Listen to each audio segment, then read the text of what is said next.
Okay, well, this is sort of the final product. One coat of this clear outdoor varnish after I sanded it and put some stain on it. Yeah, I'm happy with it. The corners are not sharp. Then I mounted this thing because it has one of these suction things on there. It doesn't work. So you can take this whole piece off, take that off. Then I did a pilot hole in there. And I didn't want to use my, what do you call it?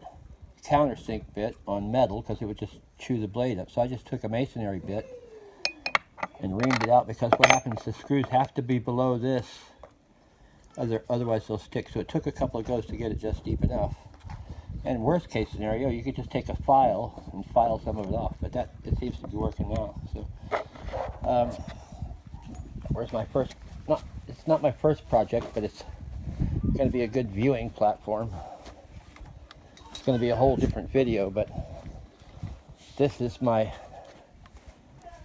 portable air device in case of COVID at home. Okay, so there's a lot of talk about these breathing devices, ventilators, and something called a CPAP or a CPAP. What happens is, at the early stages of the coronavirus, from what I understand, it's hard to breathe. So they need something to force the air into your lungs. Now, it took me 5 minutes to figure this out. This is like a home DIY home kit that you may be able to use if you get it. If you have your hard breathing, stick it. You don't even have to have anything on there. You could just suck it right out of the pipe. It's noisy though. That's the one downside. So I've tried it a couple of times. It's loud, but it really forces air in your mouth and down in your lungs, which is what you're going to be wanting. So 5 minutes for a DIY guy. How come it's taken so long for them to make a sophisticated device like that? They could probably do 2 people at the same time. Or even 1. This is a cheap thing. This is like 2 or 3 quids worth of materials, the most. Electric pump. So if I could adjust the flow on that would be a lot handier instead of full blast. So I don't know. I'm sure there's something I could put some sort of. I made one at college when I was studying electronics. We made a panel, a box that was adjustable. Could regulate the thing. So maybe that's what I got to do is find a fan or an adjustable switch and see if I can put the switch in line and then adjust it that way. I think that's what's next, is a switch. So here we go. Okay, I thought I was having all kinds of problems with the switch or something. It wasn't working, didn't work, and then I realized that I didn't have the switch on the pump turned on. That was eye-opening. So now I've taken and stripped these back and folded them over, so there's doubles there on the end, because I want that to be a good strong connection. And then I don't think it matters as long as you do 1 common and 1 long. What is this last one I do? I don't know.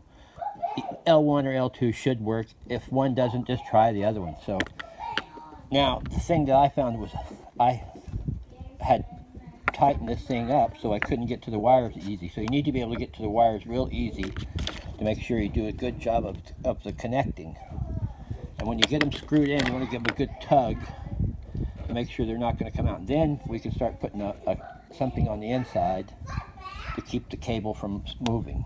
Something on the inside and something anchored in place. Whatever you come up with works for you, but that's what I need now. So I've got plenty of room now to go ahead and put the switch on. Now that I know it's going to work, I'm going to go ahead and tape this. I think I'm taping the wire on the bottom side.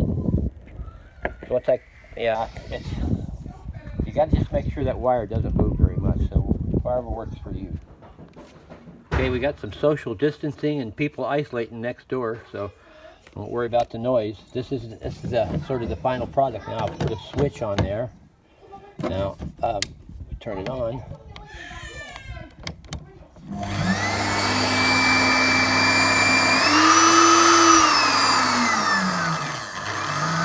I don't know how good it's going to be to run it at low. You might have to keep an eye on how hot it gets if it's going slow. You might have to run it at sort of a higher speed to keep things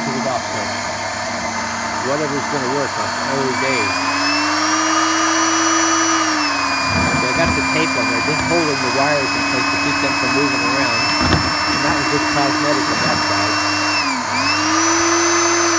It really puts out some air, as you would imagine if it can fill a swimming pool.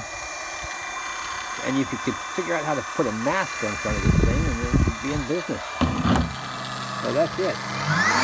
CPAP, continuous air pressure.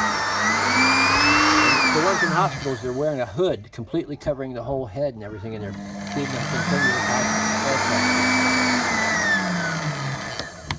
Lovely. Making me quite happy now.